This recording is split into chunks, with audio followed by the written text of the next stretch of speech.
All I can say to you is that you are a disgrace. I'm an 80-year-old woman, and I've never seen anything like this. I grew up in the Jim Crow South, and the policies that you're passing in this city remind me of the Jim Crow South. I had to drink out of a colored water fountain, or the whites would drink out of a white water fountain. But you know what I didn't have to worry about? Going back to my community and it would be destroyed. And everybody else is in my community but Black people. And this is what you've done with this immigration. You have allowed all these people, you brought all these people into this city. You are destroying this city. And the Black community is flooded with all of these immigrants, violent ones, prostitution, gangs. You did that. You are doing this to your people. You are an absolute disgrace to me. Like I said, I drank out of that colored water fountain, but I could go back to that Black community that was intact. Women are crying. Taxes are going up. What am I going to do with my children? Where are we going to go and live? This is because of you, Brandon Johnson. You're destroying the South Side of Chicago with your policy, all under the Democratic Party. You are a disgrace. The Johnson administration is imposing a hiring freeze to deal with the city's massive budget shortfall. The freeze includes public safety jobs and also puts limits on travel and overtime. Eric Wong live at City Hall with a reaction from some aldermen. Eric. Well, good afternoon. Many of the mayor's critics as well as allies agree with these cost-saving measures, at least for now, but they do plan on taking a very deep dive into the numbers very soon. Have we reached the crisis level, do you think? I think we are there, to be perfectly honest. I think we are there, and I believe that the mayor has the opportunity, if he chooses to take it, to have a truly transformative discussion on both our revenue and our spending, because we are literally tapped out. Boy, oh boy, oh boy, oh boy, oh boy. We got to talk about Chicago, the city that woke Mayor Brandon Johnson does not want anybody who is not from Chicago to talk about, because Chicago is a great example of what happens to your city when you vote Democrat for basically a century, right? Which is what happened in Chicago. Okay, they voted Democrat forever, and the result is an almost $1 billion budget deficit that now has city leaders considering hiring freezes for law enforcement and firefighters. When you look at the fact that we spent $814,000 on a wrought iron fence during the pandemic, knowing that we have a deficit, why would you do something like that? Why would we spend over $600 million on migrants when you know we have a deficit like this? Why didn't we have a hiring freeze or start furlough days back in March and April if you knew we had a deficit like this coming? And so there was no preparation. So it's just bad decisions going forward. We should have been looking at possible furlough days like we did years ago to help plug this gap. But none of those things were done. We just kept spending, and kept spending. And now we have a hole, and we want to blame CPS on the $223 million hole that we have this year for not paying their pension payment. However, if we had not spent $600 million on the migrants, we wouldn't have a deficit this year going forward. And so we have created this disaster that we're in, and now we want to point fingers and blame everybody else. Right, so we've seen this story play out before when it comes to these sanctuary cities, these liberal cities with these Democrat Party mayors that are spending all this money on migrants, okay, and they're going broke behind trying to get the migrants to move into their city and then to get them to work, okay, for some of these businesses that want this cheap labor, and they're spending all these money, okay, on taxpayer dime, okay, to help out the illegals. And then when it comes time to provide basic goods and services, they say, okay, well, we're broke, right? We don't really have any money for that, right? But they had all this money for the illegals. Again, it's just funny how that works.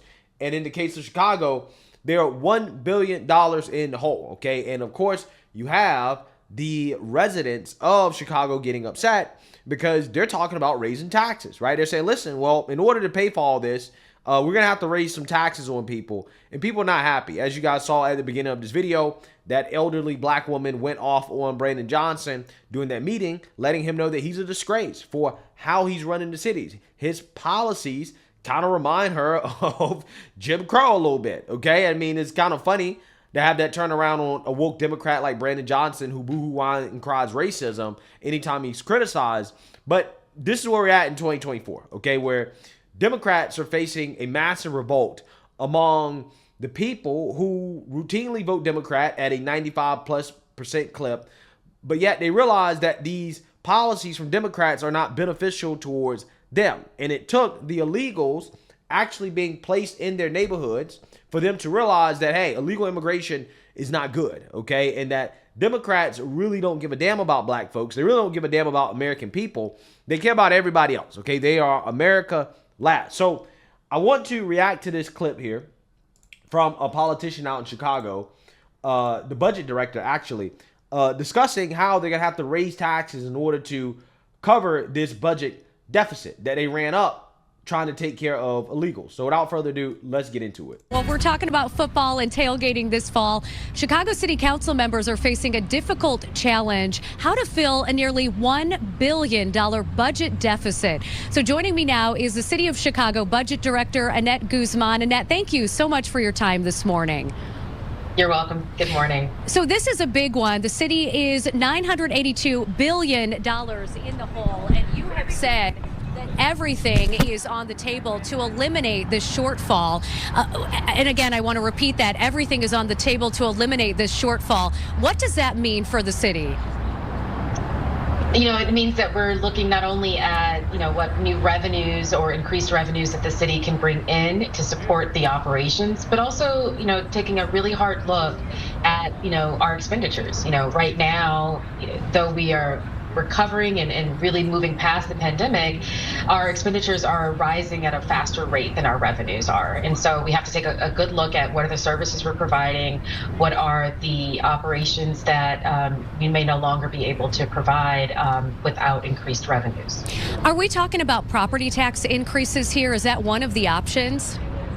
Property tax is one of the easiest ways for the city to raise revenue, and frankly, for most municipalities to raise revenues, it's one of the largest tools that we have.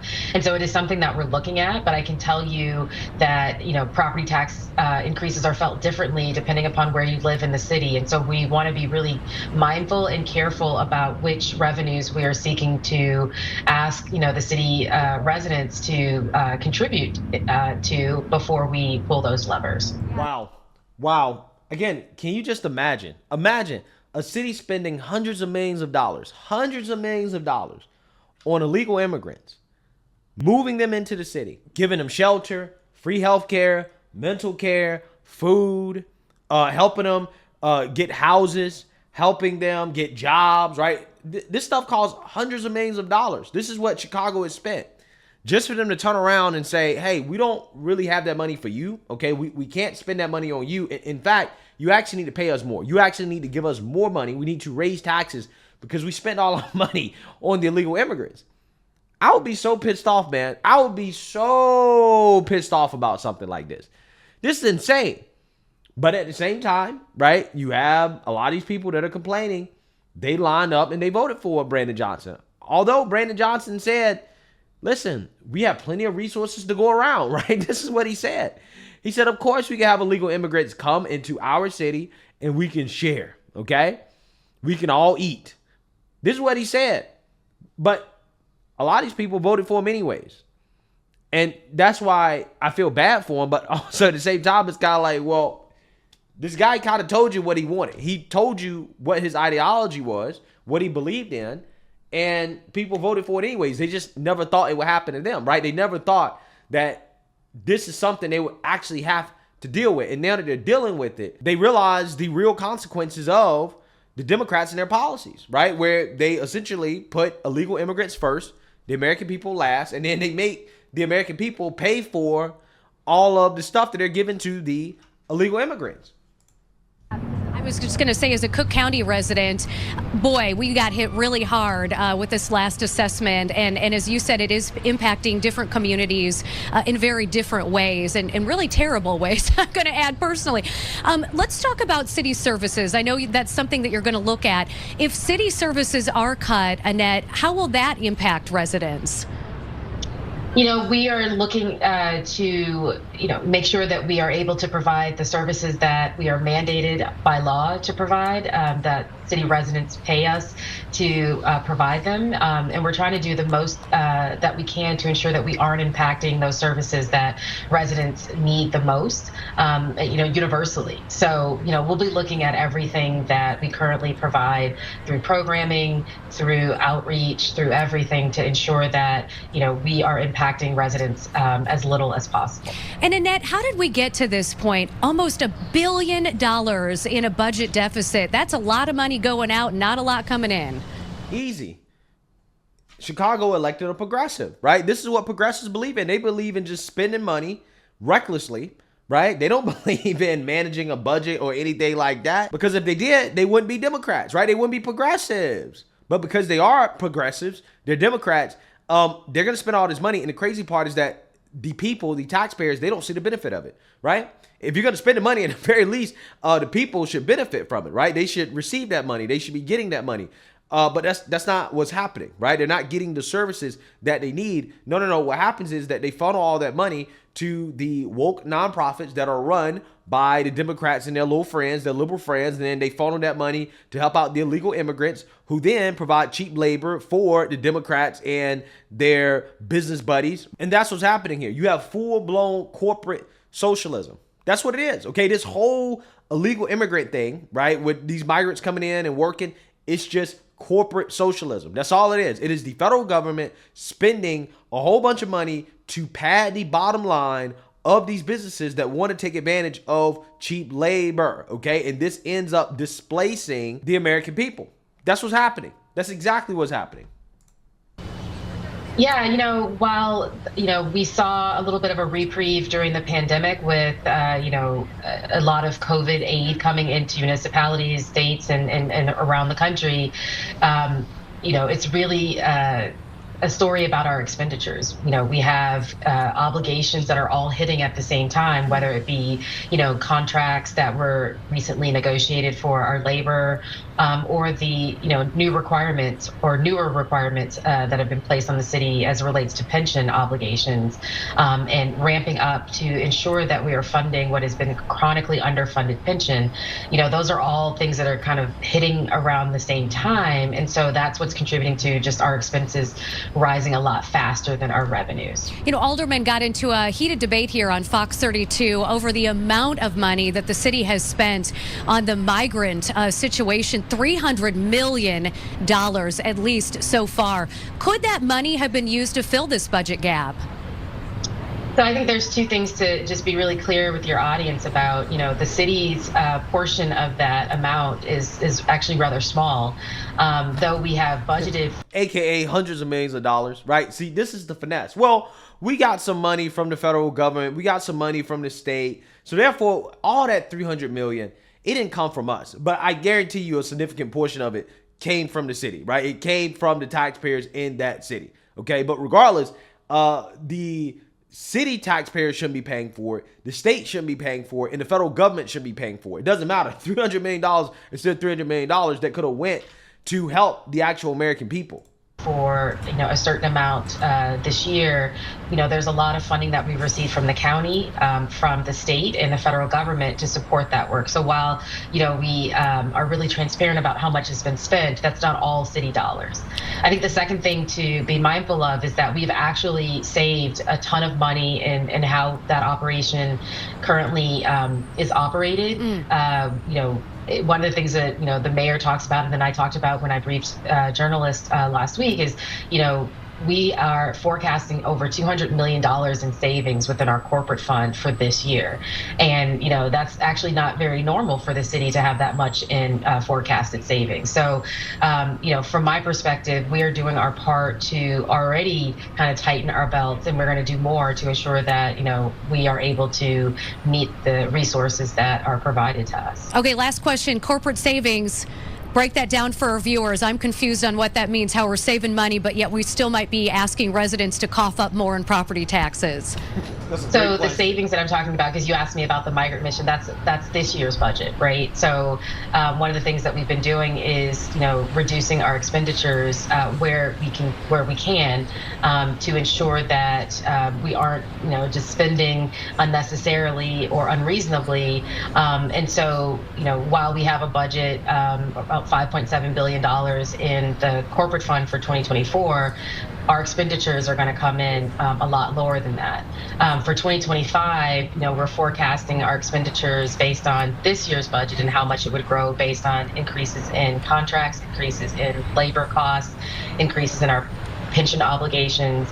And so, one of the things that we do as part of the budget process is make determinations about priorities and what we won't, be doing in the new year or going forward because our resources don't meet the expenditure increases. Well, you've got a tough job to do, Annette, and thanks again for your time this morning here on Good Day Yeah, so that was nothing but word salad, right? She really didn't explain exactly what she meant in regards to how they're supposed to be saving money, right? I guess maybe she's saying they're not spending as much on the illegals in regards to funneling money to some of these nonprofits to help the illegals. I'm not sure exactly what he's saying because she's not trying to answer the questions, right? She's really not. Okay, these people do not like to be held accountable, right? They don't like transparency. But regardless, my point is this. This is the future of your town, of your city, wherever you live, if Democrats are allowed to continue to be in power, okay? Especially at the federal level. Massive budget deficits, out of control crime, defunding the police, illegals coming into the country. That's the future of this country. That is the agenda of the Democrat Party. This is what they want, right? This is what they want.